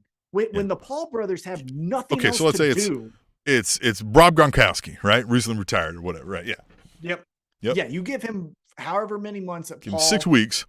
did this, he would have the same kind of approach. 100%. Now, Yeah. not the same jumping stuff, but as far as entertainment, it's the same fucking So thing. for me, what the Logan Paul thing was, yes, I expected him to do fine with it. What I think he did slightly better than average, which is honestly, unfortunately, better than I can say for a lot of the people they roll out in WWE, was a little bit of the showmanship, right? Like, the thing, that's where I was like, all right, Logan Paul, I see it. And this is what I've said before. Look, WWE, if you're going to take this route, just be honest with it and do it. If you're going to be pro wrestling with the stars, right, then just fucking do it, right? If it's Brock Lesnar, John Cena, Logan Paul, and like we said, Chad Ochocinco or whoever, then fine. But just be it. Pat McAfee, just be it, own it, deliver it as such. And that will be entertaining in and of itself. But they try to like act like it's a natural transition, right? YouTube star just becomes a wrestler. It's like, man. Well, I think some of that charisma came from he's been in YouTube. He's been in front of a camera since he's 12 and he's 20 something. Well, and he very took the Jersey Shore route of like, hey, I'm just like slightly funny, you know what I mean? Like somewhat charismatic guy above my peers in my generation. And so you put a camera in front of my face, people in my generation are going to aspire to be me. And that's what we got with Logan Paul. And that's what WWE took advantage of. And that's fine. That's what I said. That's fine if you're just honest with that. And that's all I expected out of this. And he delivered that enough for me to be like, good job, right? Passable. Yep. And I thought it was passable. Now, December, I think so far this month, the only thing that we've touched on is Mandy Rose gets released after WWE just learned of her fan subscription sites and what she was posting. And that probably means they asked for a cut of it, and she was like, fuck you. Well, you didn't make these tits or whatever it was, right? And she was like, I make more money doing this if I'm not chained by your fucking stupid rules. And they said, no. Again, I'm doing a lot of conjecture here, but I'm betting there was a lot of discussion. They said, no, we deserve X amount. And she said, piss off. And they said, all right, we'll get out of here. And she's like, okay. Is kind of how it feels like it went down. I think, and this is me just reckless speculation, I think it was, hey, these photos are now getting a little bit too racy for you to call yourself Mandy Rose. Mandy Rose is a WWE character. Yeah. Mandy Rose isn't. Yeah, you're Mandy Sachs doing that. Yeah. You're not. Mandy Rose is not naked next to a refrigerator or whatever the fucking photos are. So I think that is where it came in. It's like, hey, bikini stuff, we fucking do bikini stuff. That's fine. But now you're naked or whatever it is. I don't remember. If we see a nipple, we've got to call it. If there's a lift or if there's a lip hanging out of the left side of your, you know what I mean? Yeah. The side of your shorts there, we've got to call it. And so, yeah, maybe you're right there too. Maybe it was that. And she said, hey, look, are you guys going to make up for the money that I could make if I left that fucking left lip hang out a little bit? Yeah. And they said, well, what's the left lip worth? And she said X amount. And they were like, no. And she was like, well, then fuck off, right? Like somewhere in there, right? I think we're hitting that gray area, right? A lot of this conversation went around that. Don't forget who runs NXT. It's Shawn Michaels. He ain't fucking, he's cool and all that shit, but he ain't that cool anymore. It's the fucking Bible Heart Kid, right? You know what I mean? Yeah. So he's BHK now. And that's all fine, but when you're making decisions, now we're getting into a slippery slope. But so that was all that was the major things that happened. So now let's talk about what were the best of those things, Tom. Where do you want to go first? We've got a couple categories. We got best moment of the year, worst moment of the year, best pay-per-view, best male wrestler, best female wrestler, best tag team. And of course, we've listed each our top 5 matches with some honorable mentions, it sounds like, for pro wrestling. So where do you want to go? Let's just do it in that order. So best moment. Best moment of the year? Uh-huh. Vince McMahon reluctantly retires in shame for me. That was the best moment of 2022. That's what made me most smile. I knew like WWE is probably not going to get any better, but like fuck that guy. Like we've all been like, when is this guy going to fucking go away? We've talked about, is he going to die? Is he going to whatever? And like, I can't believe that none of us ever broached the subject that like, no, he's going to be Me Too'd. Like, of course he would be Me Too'd out of existence. And I hope it stays that way, but we'll see. Is it? Is it? Is it? I know it could come back to be the worst moment of 2023. So just for fun, I did an outside looking in on each of the categories. Okay. So I'll give you the outside looking in, and then I'm going to give you the award from my side. So the outside looking in is a personal one, and I share it with you. I will remember this as one of the best pro wrestling memories of my life. But being at All Out, Oh yeah, standing on the floor and starting to hear the chants of "Oh Scissor Me Daddy," yeah, and then joining in that. yeah. The chance during the Acclaim versus Swerve in Our Glory Oh, was I'll remember that for the rest of my life. Yeah, it's one of my most favorite moments I'll ever personally experience in pro wrestling history. yes. Yeah, and I think you've talked about this on why it should stick out to people and nobody talks about it, is that it effectively ended the bask in his glory chants for Keith Lee. It's done. Nobody's done them since. It's been "So Scissor Me Daddy" ever since. And that means, and if somebody can point me to legitimate evidence of who started this, I want them on this show, because somebody in that Chicago arena did it first. Somebody chanted that first, was the impetus of that idea. And I'm not even sure if they're aware of how genius they were in pro wrestling history. So great. So great. Yeah. So that's a personal one. Okay. And that is up there. But I agree with you. For me, if I close my eyes, I can put myself back in that moment. Oh and my just God. thinking this is We why were I'm a part of wrestling that. fan. I was like, this is why I'm a wrestling fan. and we were a part of it. So that's Mhm. my outside looking in. But for me, the moment of the year was Anarchy in the Arena when Eddie Kingston walks down that ramp looking like he came out of a horror movie, holding the gasoline can, and then going into the ring and just dousing Chris Jericho and Bryan Danielson with gasoline. Love that. Oh, put that in a bottle and make it every For story. a moment, I was like, oh, are they trying to make good for the exploding barbed wire match? Are they going to set these bitches on fire? I was like, oh, no, they're going too far. Oh, no, we're going to see the end of AEW. Yeah, for a brief moment, I was like, oh, no, oh, no, oh, no. I mean, just that walk from Eddie Kingston was outstanding. Okay. So that's my best moment. So my worst moment of the year is Vince McMahon's WrestleMania stunner bump. It was Hold on. Time out. Yeah. Is this just going to be Vince McMahon? It's all Vince McMahon. That's what I said. He simultaneously got the best moment of the year and the worst moment of the year. His stunner bump was bad the first go around 20 years ago, but at least then it was comical. This was bad. And then he tried to make good and fucked it up even worse. That's when I really was like, when is this motherfucker going to go? Yeah. We've said that a bunch, but I really was like, look, man, this is dead, right? Like, anything having to do with Vince McMahon is bad news, and it got even worse, and hopefully it's gone. But that was just anybody watching that, I know Stone Cold laughed in the moment, but Jesus Christ, man, you really fucked all of that up. You fucked it up 7 different ways. Mm-hmm. I agree. Okay, so my outside looking in, and we've talked about this ad nauseum, so we won't have to go into it too much. My outside looking in is CM Punk press conference post All Out. I remember watching that too. Just we're sitting on our chairs waiting for an Uber, which was due to be around us in 57 minutes or some stupid shit. And just watching that going is this real? Are they faking this? What the fuck is going on? This guy's an asshole. The absolute dumbest thing. But the worst moment of the year, and this could be outside of pro wrestling too. This could be, honestly, if I were to make a list, this could make the worst moment in pro wrestling history.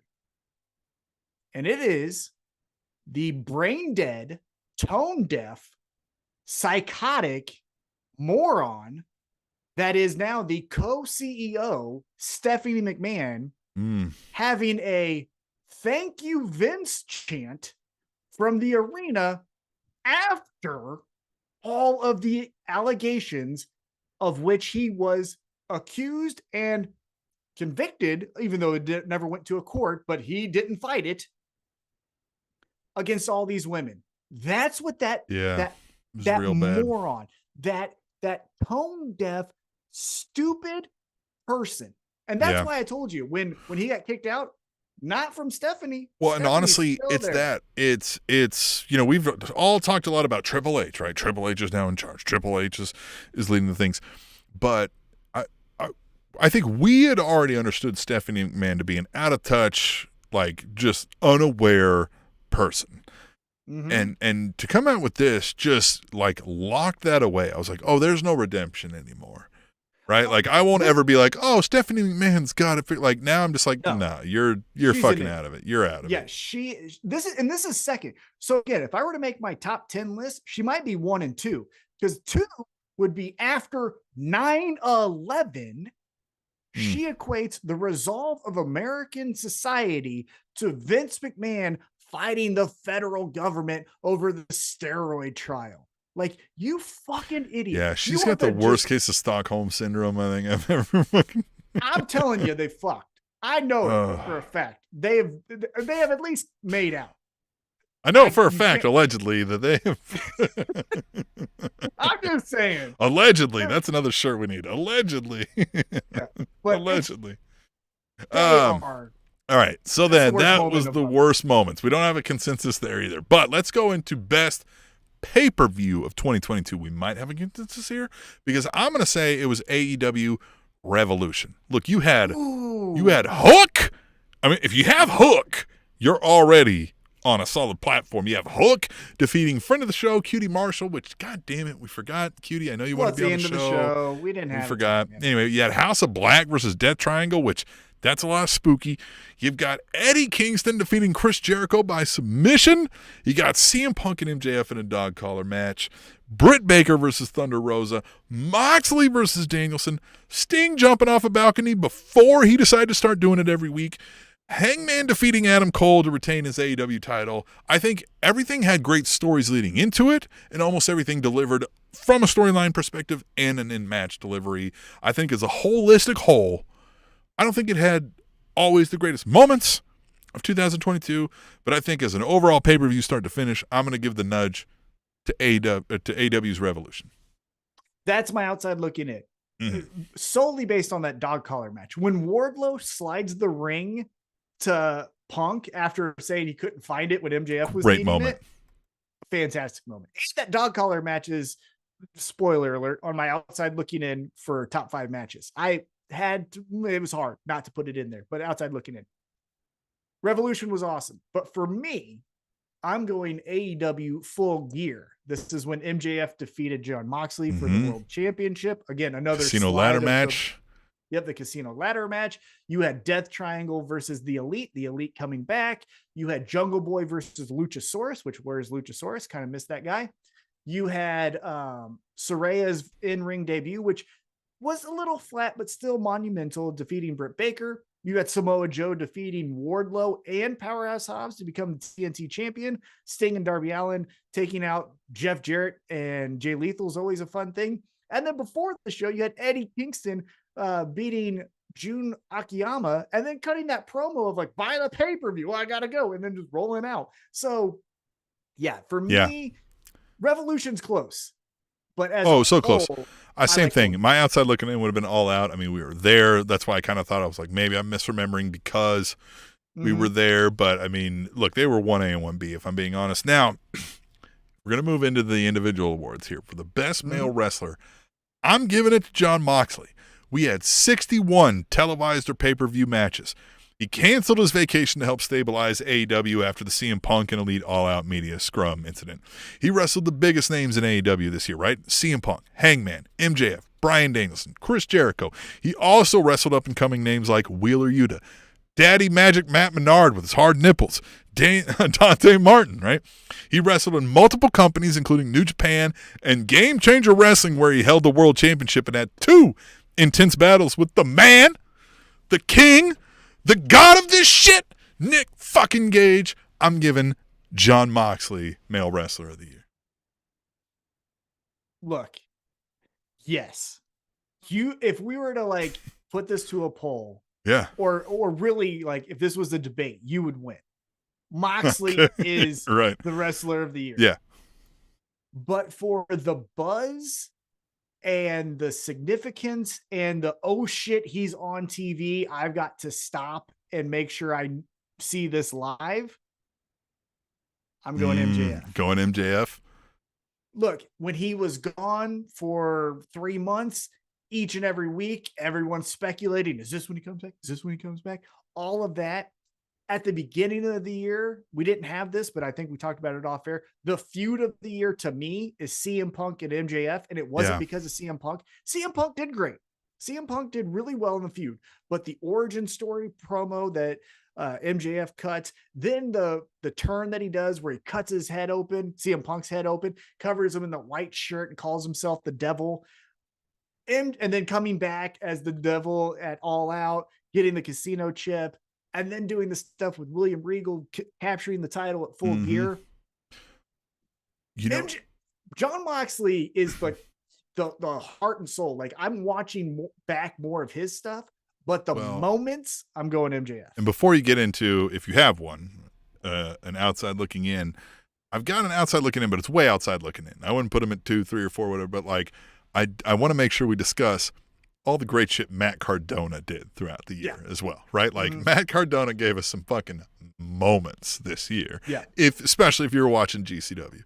Yeah. My outside looking in was Jon Moxley. Jon Moxley. That's why I had him ready here. Yeah. Jon Moxley was my outside looking in. Best female wrestler of the year. Tom, I'm going to switch this up and ask who you got going for best female wrestler of the year. All right. So my outside looking in is a girl that captured the IWC's heart, felt like was a bigger star now than she was at the start of the year. I'm going with Jamie Hayter. Jamie great Hayter option. Outside looking in. Now, this is going to be controversial, and I bet no one put her as a female wrestler of the year. But let me argue it on the front end, and then I'll tell you who it is. No, oh God, I love her. Oh man, I love her. I just love her. But I'm putting Toni. Well, I'll actually tell you now, and then I'll tell you why. I'm putting Toni Storm as my wrestler of the year, and this is why. I think the hardest thing in pro wrestling is to be liked, not being a heel. When you can go out there and pull a NXT Sami Zayn out, or pull a Shinsuke Nakamura, cool babyface type of character as a presentation, and it's just you, like, there's no Willow Nightingale is another good example. Toni Storm had this weird kind of thing with Thunder Rosa. But then Thunder Rosa goes out for injury or whatever you want to believe, is out. And then Toni Storm takes the title at All Out, and she has to carry this division on her own. And she gets overshadowed by a Britt Baker, Saraya coming back, all this. But consistently, her matches with Hikaru Shida, her match with Jamie Hayter, I think, and being a lovable babyface, no one turned on her, right? Everyone wanted Jamie Hayter to win at Full Gear, but it wasn't because we didn't like Toni Storm. It was because it was Jamie Hayter's turn. And that's why she's my outside looking in. Right. But for consistently holding it down as the interim champ, which now is the real champ, I'm putting Toni Storm. Toni Storm is one I didn't consider. I'm going to be honest with you, because honestly, it just kind of felt like she almost got overshadowed. Like, I think probably could have been in those spots. I put, and I don't even like this company, but I gave it to Bianca Belair. We had a 260-day plus 60, 260 plus day title reign. She had big feuds with Bayley, Becky Lynch at WrestleMania. She won the Elimination Chamber, was in the first ever women's War Games match. I think she always performed at top-notch athleticism and professionalism. She was so good delivering in everything that she asked, or was asked of her, that I think it helped WWE make the decision, as we may be seeing, to move on from Sasha Banks, because she's everything Sasha Banks has been trying to be for years. So I'm giving it to Bianca Belair because I just feel like, as I said, like, if I can talk about a workhorse and delivered every time, could hold the title, could not. Fans seem to love her. A lot of mainstream folks understand who Bianca Belair is now, which is more than I would have thought. So I'm giving it to Bianca Belair. I think she had a hell of a year. Great choice. Great choice. Yeah. I again, another, if we had a debate, you would probably win. But I just think the position that Toni Storm was in and having to perform and then not getting booed out of the arena, I think that was what put it. Jeffrey Sills said this women's division is lacking stardom. I think a cross-promotional pay-per-view would be fire. Discovery did want Toni Storm to make more pay-per-views. And so, Toni Storm's definitely got an appeal. I mean, she's charismatic. I think people like Toni Storm. And I don't think there's anything There's no I love negatives, right? When you see her, you're not Yeah. like, oh, if she would just step it up here, you don't see anything like No. that. So yeah, more I power think to her her. presentation, the theme music, her wrestling style, Right. that booty bomb straight to the face looks like it hurts. I mean, I like her a lot. Yeah. Now, we may have a consensus on this one in the 2022 Table Awards. The best tag team of the year? I'm giving it to FTR. Ooh. Not only was FTR the tag team in 2022, however, you might say they've had one of the best years of any tag team ever. AAA champions, IWGP champions, Ring of Honor champions, some of the biggest feuds with the biggest teams worldwide. It's hard to not at least give, if you're giving it anybody else, to not say FTR was at least 1B. So I'm giving it to FTR. Yeah, that's my outside looking in is FTR. Okay. Look, the feud, the 3-match feud with the Briscoes, the match on Dynamite against the Young Bucks, winning the IWGP, winning the AAA as kind of a heel team and then turning it into something real. The run that they've had, the music, the presentation, the t-shirts, fight like an 8-year-old, all of it was outstanding. And if you recall, when we did our top tag teams of the year, I put FTR at number 1. But Tim, you ain't beating scissoring. It's a movement. Random fans, when you get random fans out in the wild and you do this, and then the other one does it with you, that's something you can't deny. And so for me, scissoring did take the world by storm. But I just felt like from a tag team wrestling perspective. Trust me. But more on the Acclaimed Yes. as we get into our matches here. 100%. Trust me. Yes, if I'm rewatching the two tag teams, whose matches I'm watching more of, it's FTR. But if I see you out at a Walmart and we happen to pass each other in aisle 6, I'm doing this and you're doing this and we're doing this together. 100%. Yeah. All right. So that's kind of like our singular table awards. We're going to get into the top 5 matches here. What do you want to do? You want to go bottom up, list some honorable mentions? I've got 2 honorable mentions. Okay. Go ahead. My 2 honorable mentions. Yep. I'm going to give you both of my honorable mentions. Jeffrey Sills in the chat says, I'm going to disagree with you guys. 2 of the best AEW tag matches had Swerve and Our Glory. Ooh. Well, stay tuned, Jeffrey Sills, as we get into our top 5 matches. That's a good one. My honorable mention number 2, coming in at number 7 on the list, is Sheamus and Gunther at Clash of the Castle. When you want to talk about physicality, big meaty men slapping meat, and just a train wreck where you're like, watch these 2 people beat the shit out of each other. This was the match, right? I mean, this was just a beat down left and right. My honorable mention number 1, coming in number 6 on the list, is FTR Briscoes 3 in the double dog collar match. For the same reason, right? This was just hey, you want to watch these people beat the shit out of each other? If I'm being a little bit honest, it might have went a little long. And I just, you know what I mean? Like, I felt like, I'm like, okay, we could have wrapped this up a little bit ago. And it also just didn't have enough lead up. Yes, we had the 2 matches prior, and that's how it was supposed to kind of go together. But like, I kind of forgot, right? It was, for the 3rd match, it was like, hey, remember we did that a couple months ago? Yeah, well, fuck you. Yeah, well, fuck you too. All right, double dog collar match, right? It was like, whoa, guys, right? Which is somewhat realistic, right? Like, there's a lot of built-up hatred, but to me, it was just kind of like, Briscoes for sure. Yeah. Yeah, it was kind of like, it was like a throw-on, all of a sudden, one of the greatest match of the year contenders, but it was just kind of out of left field, which is kind of why I think it's on the outside looking in. What do you got for your outside looking in on the matches of the year? I'm going to surprise you because I don't think it's one you even think of, because I think his big moment was returning at WrestleMania, but fuck that shit. My outside looking in, I got a couple here. My outside looking in is Cody Rhodes versus Sammy Guevara at Beach Break. Yeah. The ladder match. Okay. That was a great match. For the TNT Championship. That's one of my outside looking ins. The other one, and this pains me because I think if we had the guy now in charge, it probably is number 1, if I'm being honest with you. But the camera work was such dog shit that it took it outside looking in, took it all the way to outside looking in. Yeah. But that is Anarchy in the Arena. I thought the music playing, all of it, but we missed so much. Yeah, I didn't get Anarchy in the Arena on my list at all for that same kind of reason. I was like, first of all, it made me think too much of the Stadium Stampede. And I was just like, oh, man, like I know you guys really delivered a lot here. but it wasn't funny, right? Yeah, funny. It was a different angle, which was the right angle to take, but it just kind of left a little to be desired. Jeffrey Sill says, I just saw that Gunther Sheamus match again, and I like Jericho Ishii match better. Well, I'll tell you, the Eddie Kingston Ishii fucking chop fest that we saw live from floor seats, because Tom's a baller. Tom was like, I'm buying us floor seats. Fuck these tickets we already have. And I was like, hey, whatever you want, money bags. I'm along for the ride. And then I got a third one. Mm-hmm. I got a third outside looking. Okay. But it wasn't a match. It was more the result, and oh shit, this is incredible. But it's MJF versus CM Punk in Chicago, the Dynamite match, where MJF beat him twice in Chicago.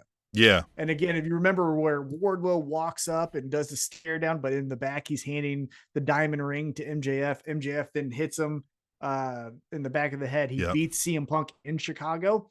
Not a great match, but oh shit, you didn't expect that going into the night. So those are my three. I had three. There you go. All right, number 5 on my list, I'm throwing in Bianca Belair and Becky Lynch at WrestleMania. I think until the stuff that happened afterwards left a lot to be desired with the Bayley returns with a random group.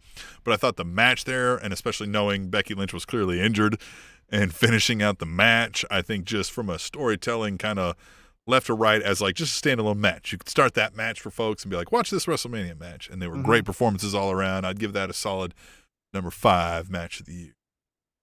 My number 5 was mentioned, and maybe it was because I was in person. I've watched it back and it was just as great. But again, maybe it was because I liked it a little bit more. As great as Jericho and Ishii was, the intensity of this match, and why I put it more over than Gunther and Walter and Sheamus, is because of the believability, even though those guys were awesome. But Eddie Kingston versus Ishii at All Out, the pre-show, the fucking ricocheting fucking slaps.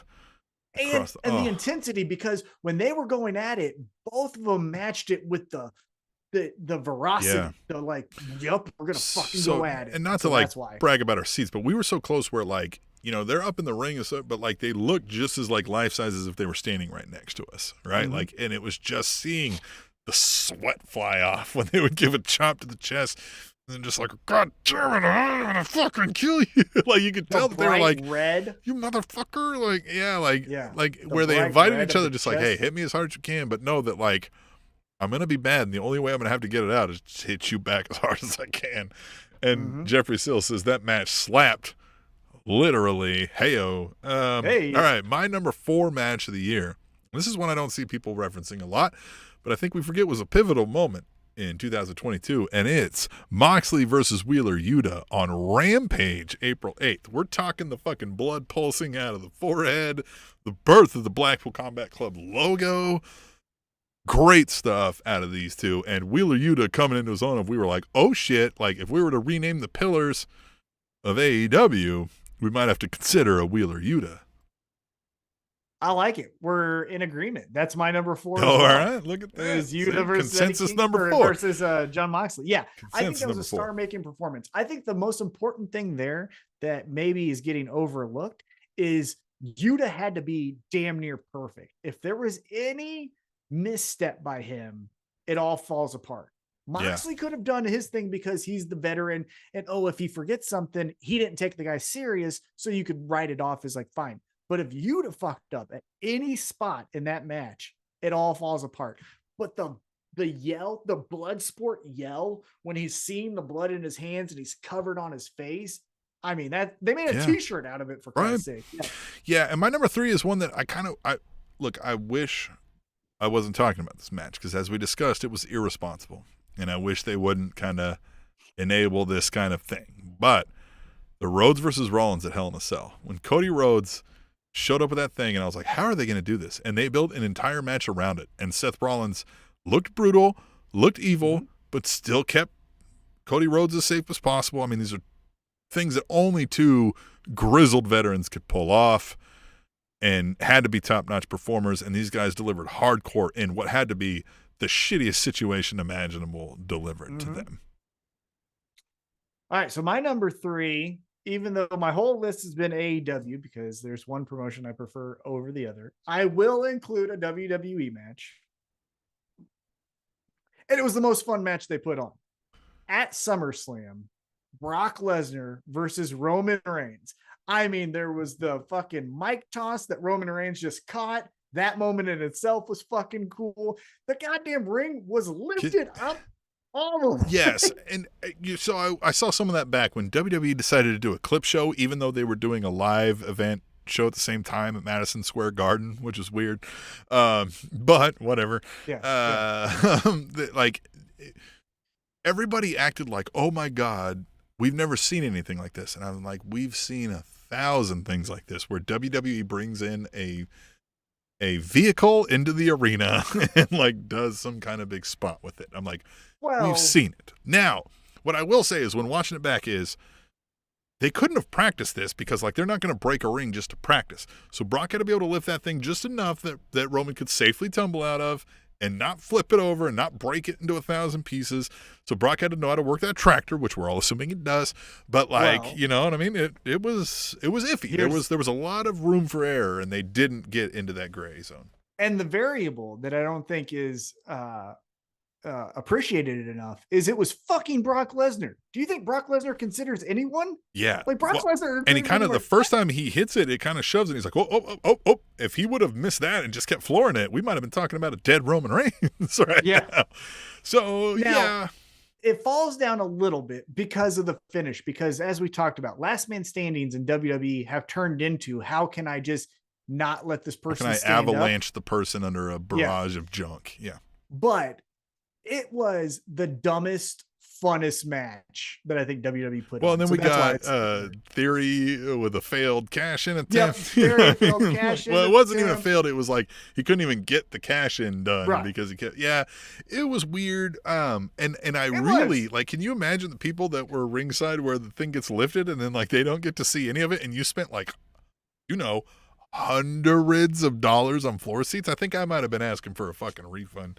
No, but anyway, my number 2 match of the year was Punk versus MJF 2 dog collar match, AEW Revolution. That was a great one. That was, I mean, strangling him, like saying I'm the snake, the blood, as we talked about, the origin story build up, all of that jazz, the payoff. I think we were a little. This was Punk MJF 1, wasn't it? The dog. No, that was 2, right? This is the one MJF 1. I'm forgetting the order now. All of a sudden. No, this is the one that Punk won, the dog collar match at Revolution. Right. The first one was when he beat him twice. Which is where I think we were like, Jeffrey Sills says WWE is so bad. Why do people still watch it? Look, brother, we've been asking that question for. If anyone can give us an answer. All of 2022. If we had a theme of the Spanish announcement is why? Fucking why? That's been our theme. I will, side note, before we get back to our list, I will give anyone a free Spanish announce table shirt from Pro Wrestling Tees that Tom will order, so you're guaranteed to get it. If you can either write us tableshow@gmail.com or send in a video submission to tableshow@gmail.com and explain to me why you're still watching WWE, I'll send you a shirt. Send you a shirt for free. If they send anything to you, or like a good reason that makes you go like, okay, I understand. That's what I'm saying. Yeah, okay, something that convinces. If you convinces me like as to why, like, okay, you're not dumb for still watching WWE. Exactly. Then, yeah. If you convince me here. Oh, so you can. I can easily be convinced as to why you might still go to a live event, right? I could hear that all day. Like, oh, I'm going to bring the kids. We're going to go get some merch.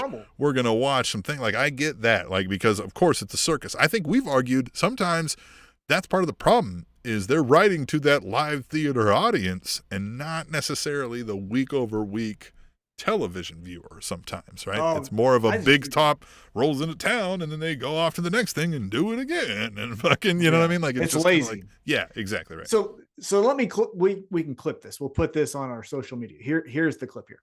So if you can write or send in a video submission to tableshow@gmail.com, convincing us why you're legitimately still interested in watching WWE, we will send you a shirt free of cost. You don't have to pay for shipping. You don't have to pay for the shirt itself. We will send you that shirt free of cost. I like it. All right. So now we're going to get into each other's top wrestling match. 2. No. I got. You got number 2 still, huh? Yeah. Okay. Yeah, who's your number 2? So my number 2 was one of your outside looking ins. Watching it live, though, FTR versus the Briscoes, the double dog collar match, was absolutely brutal. I didn't know who was going to win. That's another part of it, is it was a 50-50 toss-up. I didn't know if FTR or the Briscoes were going to win. Like, for example, CM Punk and MJF at the Revolution pay-per-view. I mean, again, AEW can throw a left turn anytime they want, but typically we kind of knew it was going to be CM Punk here because of the previous match in Chicago. But this one I had no idea on. And again, for Cash to be reaching out as Dax is getting cross-faced with the dog collar and just passes out as he's trying to grab for Cash. I mean, the story. And then the Briscoe brothers just being chicken farmers who want to fucking kill people and chickens. Like, they're awesome. So that's number two for me. I love the fucking Briscoes. So my number one match of the year, and I say this because I feel like if it's not your number one match of the year, I question how you watch pro wrestling, because I feel like this match, as it happened and unfolded, embodied everything it means to be a pro wrestling fan. The crowd involvement, the storyline leading up to it, the anticipation of that match, and unfortunately the disappointment at the end of the Acclaim versus Swerve in Our Glory at All Out.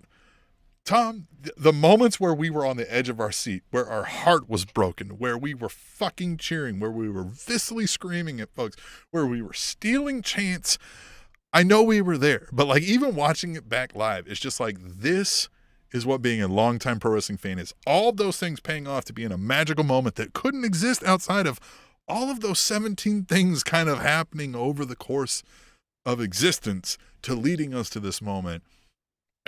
It was one of my favorite pro wrestling moments of all time, and it was definitely, for me, the match of the year. Acclaim versus Swerve in Our Glory at All Out, even though the ending was disappointing. That's a fantastic match. I think if I would have made the list a little longer, that's definitely in there. But for me, the number one match was also at All Out. It also had fantastic storytelling. It also had a who knows who's going to win kind of feel going into it. But it's for the inaugural Trios Championships. The Elite versus the Dark Order and Hangman Page. Really? Okay. We had so much involved in this. First off, you had Hangman begrudgingly telling the Dark Order to not take the shortcuts to beat the Elite because we're better than that.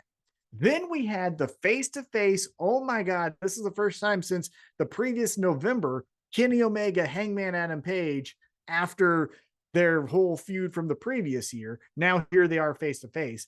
Then we had the Young Bucks, who initially asked Hangman to be their partner, not Kenny Omega. Hangman rejecting them, that dynamic. And then Hangman, again, the best babyface, 1A, 1B. Eddie Kingston's also up there. But for then Hangman Adam Page, because what's lost in the whole All Out, Fallout, bullshit brawl stuff is what I think would have been an awesome story. But if you recall, the finish of that match was Hangman fucked up. He messed up. He hit John Silver, and the Elite got the victory by pinning John Silver as Hangman was being restrained and having to watch it. That is theater. That right there is spectacular. That's why it's my number one. Look at this. We've got things all over the board here. I think of these table awards were great, right? Like, we've got some good splits. We've got some good things that neither of us even remembered. Jeffrey Still says no Elite versus United Empire, or the first Elite versus Dark Triangle. Again, I think our typical motive is not to go with the more Young Buck style, what we call hold your hand wrestling, right? Where it's a lot of the flips and shits. So some of these matches stick out to us. I think when Hangman gets involved, we're a little more, it brings that tone down a little bit. I think we like that.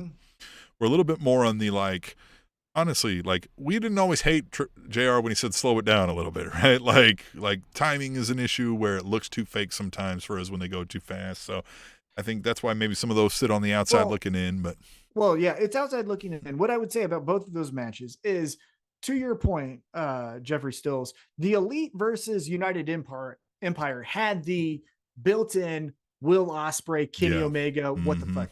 But to me, and then this is why I put Hangman Dark Order versus the Elite over that, and then over some other matches, obviously, but is the Aussie Open and the Young Bucks have they're just they're ancillary.